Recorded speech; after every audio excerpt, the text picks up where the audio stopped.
मेरे को फांसी की सजा में भुगतने को तैयार हूँ। भारत में सबसे ज्यादा अन्याय। सोचने वाला विषय राजनीति या षड्यंत्र। बागेश्वर धाम के शिष्य मुझे मरवा भी सकते हैं, आरडी प्रजापति, पूर्व विधायक ने मीडिया से कहा। शाम को सटई रोड पर आरडी प्रजापति की गाड़ी पर एक पत्थर फेंका गया, जिसकी वजह से उनकी गाड़ी के पीछे का कांच टूट गया। आरडी प्रजापति ने अज्ञात आरोपी को बागेश्वर धाम सरकार का शिष्य होना बताया है, साथ ही उन्हें सोशल मीडिया पर जान से मारने तक की धमकियां मिल रही है, यह भी बताया गया। इसके साथ साथ बागेश्वर धाम सरकार के शिष्य मंडल पर सीधे सीधे आरोप लगाते हुए उन्होंने कहा कि भविष्य में वह मुझे मरवा भी सकते हैं। इस घटना में सिविल लाइन थाना पुलिस ने अज्ञात आरोपी के विरुद्ध धारा 336 और 427 के अंतर्गत मुकदमा दर्ज कर लिया है।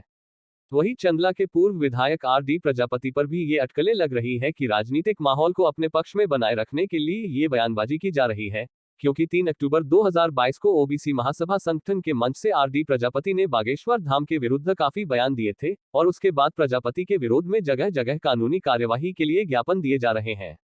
इसके आगे और क्या क्या होता है यह देखने वाली बात होगी। आप लोग तालियां बजाते भाई साहब, जिंदाबाद।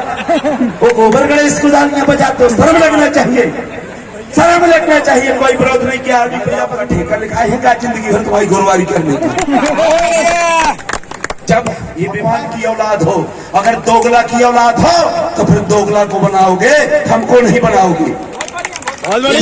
उसमें डर की बात नहीं हो, डरते भी नहीं है, क्योंकि मरना सबको है, हमें इस डरने की डर नहीं रहता है। दोस्तों एक चीज और बता, अभी बागेश्वर धाम की बात हुई और चिल्लाते मेरा बाप मर गया रे, मेरा भाई मर गया रे।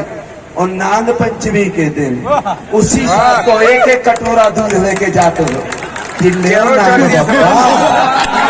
जहर समाप्त हो गया है, सो ले पियो, सो तुम अब साल भर हमारे लड़का को काटियो, सो रो है सो मरे, वो मर है सो मरो है। ये किसकी जिम्मेदारी है? अगर सांप रूपी उसे आप डंडे रूपी वोट से, डंडे रूपी वोट से वो चहबीले सांप को जिस दिन चुनाव का टाइम आता उसकी मुंडी को चल दो। जब तो चिल्लाए निकम्मों को ये लोग लाते हैं, वो कीड़े जो हमारे ही समाज का वो खटमल को लाते हैं, जो हमारा खून चूसता है। यहाँ का वीरेंद्र खट्टी का एक शब्द नहीं SC/ST के बारे में बोल सकता है, एक शब्द नहीं बोलता है। डॉक्टर चाहिए, अच्छा इंजीनियर चाहिए, अच्छा वकील चाहिए, अच्छा कलेक्टर चाहिए, अच्छा SP चाहिए, लेकिन SC के नेता खसुआ चाहिए। क्या था कि मेरे यहाँ कुछ लोगों ने फेसबुक में गाली गलौज दिया, माँ बहन की गाली दिया और मुझे जान से मारने की धमकी दी। और यहाँ तक उनमें फेसबुक में ये कहा गया कि अगर बागेश्वर महाराज को कोई कुछ कह देगा तो हम अब अशब्द हैं उतना, मतलब, और ये भी मुझे कहा गया कि उसको जला देंगे। तो इसका मैंने रिपोर्ट कलेक्टर साहब, पुलिस अधीक्षक जी और थाना प्रभारी आजाद और DIG और आपके लोकनगर भी भिजवा दिया। मैंने राष्ट्रपति से लेकर के सब जगह मेल कर दिया। और जब मैं मेल करके आ रहा था तो मैं अपने बंटी अहरवार के यहाँ घर गया। उनके एक लड़का था भाई, उनको छोड़ा और लौट के आ रहे थे, तो वो जान के कुछ लोग घात लगाए बैठे थे, क्या ये जब निकलता है तो इसको फिर मारा जाए ऐसा। तो जब मैं यहाँ पेट्रोल पंप, ये आपके होमगार्ड का जो पेट्रोल पंप है उसके पास आया तो किसी ने मेरे को ही पत्थर मारा। लेकिन अब चूंकि मैं बीच की सीट में बैठा था, मेरा गनमैन आगे बैठा था, मुझे ये लगा कि किसी ने, मतलब, मेरा टायर फट गया। लेकिन जब मैं बाहर, हम लोग निकले, वीडियो बनाया और उसके बाद मैंने तो देखा कोई भाग गया था। और मुझे 100% शंका है कि चूंकि मेरे को बार बार कहा गया कि बागेश्वर धाम के शिष्य है, उन्होंने भी मुझे मरवाया होगा। और जो लोगों ने ज्ञापन दिया है उनकी एक सोच है और मेरे ऊपर वो जान बायक हमला कर सकते हैं और मुझे मौत भी मेरी कर सकते हैं। मतलब आपको जान का खतरा है? बिल्कुल 100%। और मैंने उस दिन 3 तारीख को कोई गलत नहीं कहा। मैंने SC/ST और OBC की विशेषकर, SC/ST तो मैं बात करता रहा हूँ बहुत पहले से, लेकिन OBC को मैंने जो बात किया कि भाई 52% इनकी जनसंख्या, इनको 52 रोटी दी जाए, उससे पूरे दिन से मेरे को गाली गलौज, यहाँ तक कि मैं घर से निकलना मेरा मुश्किल है।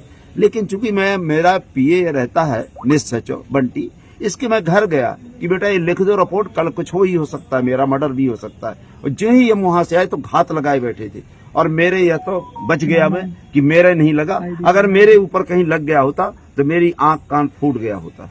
और क्या मार सकते थे ये नहीं कह सकता, लड़का हो फिर ये बंटी अहरवार चला रहा था।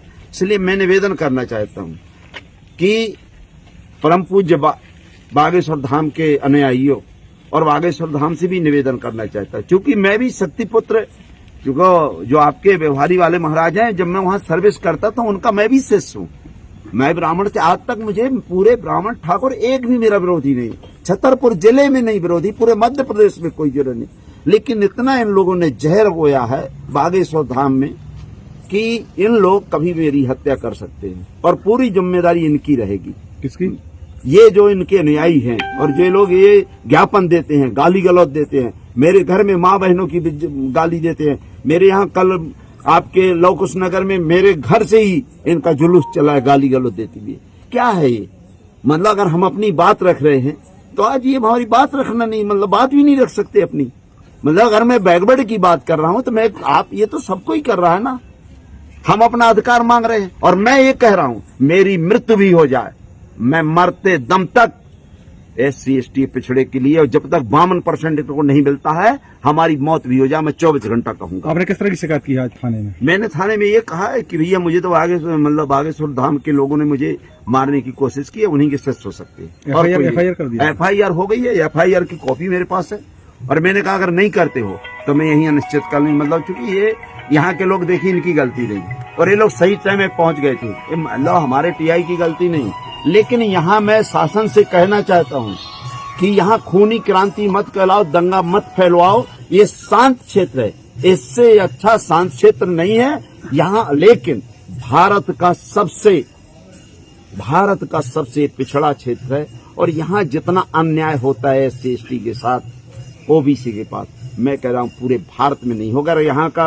यहाँ का अगर जांच की जाए, यहाँ का सर्वे कराया जाए तो भारत में नंबर 1 रहेगा। अगर ये गलत कहूं तो मेरे को फांसी की सजा में भुगतने को तैयार हूं। भारत में सबसे ज्यादा